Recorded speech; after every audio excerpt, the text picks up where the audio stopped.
Assalamualaikum warahmatullahi wabarakatuh. Selamat pagi anak-anak. Mari kita sekarang memulai pelajaran pada hari ini, yaitu pelajaran PPKN. Hari ini Ibu akan menerangkan mengenai masalah kedaulatan negara Republik Indonesia. Sebelum kita masuk ke pembelajaran, kita akan melihat dulu apakah tujuan dari pembelajaran kita. Yang pertama adalah mengenal serta memahami ketentuan tentang bentuk dan kedaulatan negara sesuai dengan Undang-Undang Dasar Negara Kesatuan Republik Indonesia. Kemudian tujuan berikutnya adalah mengenal macam-macam teori kedaulatan. Nah, sebelum belajar lebih lanjut, kita akan mengetahui lebih dahulu kedaulatan itu apa. Kedaulatan itu berasal dari kata daulat dari bahasa Arab yang artinya adalah kekuasaan tertinggi. Dan menurut tokoh kedaulatan diantaranya adalah Zinuddin mengatakan bahwa kedaulatan adalah kekuasaan tertinggi untuk menentukan hukum suatu negara. Indonesia sebagai negara tentu saja adalah negara yang berdaulat.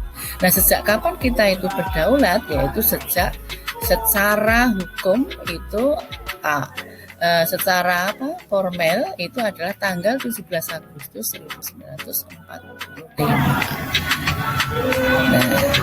Nah, negara Indonesia sejak tanggal itu kita sudah memiliki kekuasaan penuh untuk mengatur negara kita tanpa campur tangan negara lain.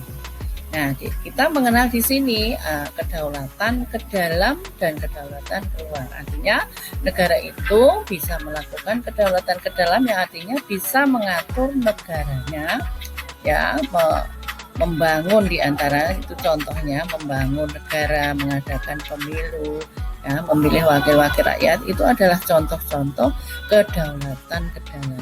Sedang kedaulatan keluar yaitu kekuasaan untuk mengadakan hubungan luar negeri.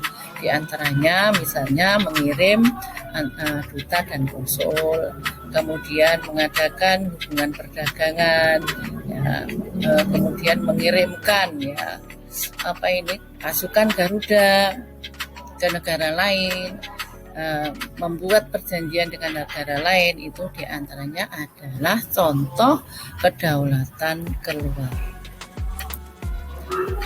Nah, sebelumnya marilah kita mengenal apa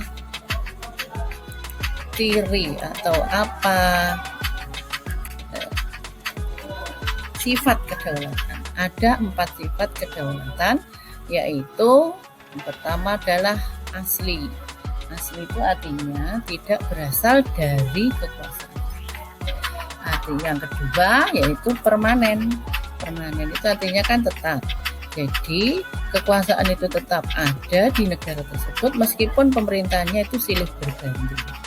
Kemudian tunggal, bahwa kekuasaan itu tidak berasal atau tidak dibagikan kepada badan-badan. Kemudian tidak terbatas itu artinya bahwa kekuasaan itu tidak dibatasi oleh kekuasaan yang lain. Ini untuk lebih jelas kalian lihat di dalam buku paket ini.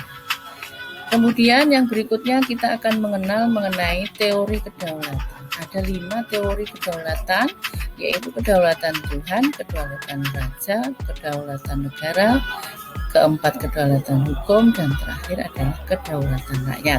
Kedaulatan Tuhan sesuai dengan namanya bahwa di sini kekuasaan tertinggi berada di tangan Tuhan.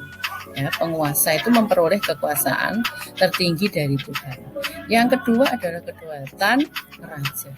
Di sini raja itu memiliki kekuasaan yang sebagai penjelmaan kehendak Tuhan. Kemudian yang ketiga adalah teori kedaulatan negara. Kekuasaan pemerintah itu bersumber dari kedaulatan negara. Negara itu sebagai sumber kedaulatan yang memiliki kekuasaan tidak terbatas. Keempat, kedaulatan hukum.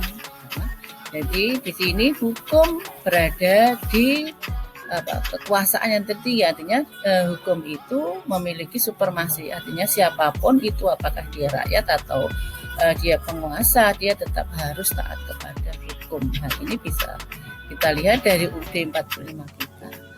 Kemudian yang terakhir adalah kedaulatan rakyat. Di sini rakyat memegang kekuasaan tertinggi dan memberikan semua hak-haknya kepada penguasa untuk kepentingan bersama.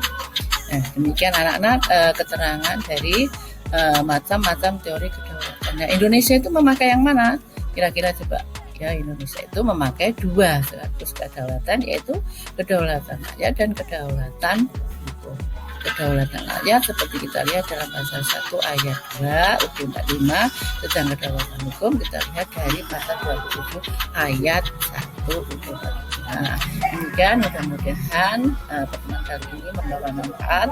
Wassalamualaikum warahmatullahi wabarakatuh.